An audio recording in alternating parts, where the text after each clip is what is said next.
Okay, now we're going to talk about the caste system in STEMs. Caste is really a way of automating certain things, particularly the creation of cases. So when we think about what we do in an organization, a lot of what we're doing is actually fairly regular and routine, but it's up to us in our head to do things like to remember, remind, and find things as well, or find people. And if we take the stuff that we do out of our job, that is remembering, reminding, and finding, and think about how we can make that routine, caste becomes very helpful. Think about a very basic situation. This person, who's going to be the caste job creator, wants to remember in the future, say maybe 10 months later, they have to do something. Okay, so we can create a caste job that says, hey, 10 months later, create this case and assign it to me. Now, that's nice because they remembered today to do it, and later on it'll just show up and it'll say, hey, here's a new case, and you have a couple days till it's due. But at the same time, we might even just today want to say, hey, I'm going to send a case to the 50 different people that are in a particular subdepartment. So rather than have a long time horizon, we could be doing something immediately and just create a new job and say, create 50 cases to all these different people. And I don't want to have to look them up. I'm just going to pick who they are by job title or subdepartment or whatever. Here we have two very different uses. In the first one, we're dealing with remembering, and in the next one, we're dealing with finding, and we can do them both in caste. These are both one-time jobs, but another thing that happens on a regular basis is we have things that happen again and again over time. So what we can do is we can set up a caste job and say, hey, every certain period of time, kind of depends what it is, but it could be every day or every week or every month or every quarter, we want to do a certain thing. Okay, so this could be, for example, renew the insurance. And we know that it's going to happen every year, or it could be instead it could be inspect something. So maybe we have a location, we want to inspect that location once a month. Now, what's also interesting about this is we might have not just one location, but multiple locations. Okay, so let's say a few months in, we start expanding, and now we're having multiple locations that have to be inspected each time because we set the caste job up to look for our locations. As we add more, they will automatically start getting the inspection jobs. And by the way, if we end up selling one of these things, it won't show up the next time.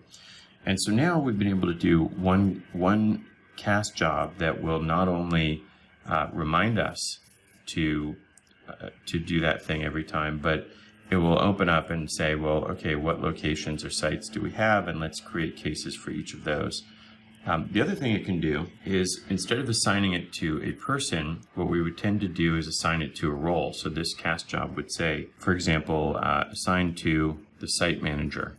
So, there's different site managers at each time, at each location. Maybe one person has multiple sites and they get the cases for all of them. And then over time, that person changes and we have somebody new, and now they're going to get the case. So things that we do regularly can be set up one time, and if it happens recurring, if it's just something you want to remember, or even if it's a one-shot deal, caste will let us do those things.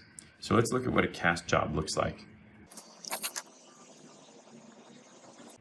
In its basic format, you're going to say what kind of case type you're going to be creating.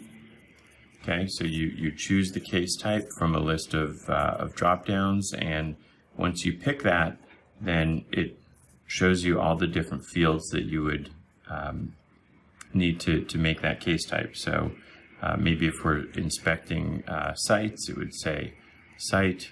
Then we get into whatever the other metadata is for that. Okay, there'll be a section about schedule. Okay, where you set the recurrence. Is it happening one time, or is it recurring? And if it recurs, then you have to set up a schedule. You'll have who's the recipient or who it's assigned to. Choices here is you can do it to somebody based on a role or their location in the departmental hierarchy, which would be things like department, job function, or you can even do it to an individual person or people. And we want to be careful with that because don't forget that if you do something with a recurrence and that individual person moves on to a different role, we could end up giving them cases that don't apply. So be careful about that. And then you have notes and instructions and so forth. And this is the basic anatomy of a CAST job, is we set that up and then it becomes part of our routine, especially if it's recurring. And we do something that we call set and forget. And the idea behind set and forget is that we can put this in place and it will keep going until somebody with permission asks it to stop. I think we're being a little bit cute about saying forget. We don't want to actually forget it because now we're asking people to do things in the organization. So there's an opportunity with CAST to put things in there and then forget about them. And if you put too much in and forget about it, people start getting annoyed. But the good news is, from a compliance standpoint, from doing things regularly, is you can put it in there and it will exist until somebody asks it to stop. And that's very important because usually we have to spend a lot of time trying to remember these things. So that's the quick overview of CAST, and I think you'll find it very powerful.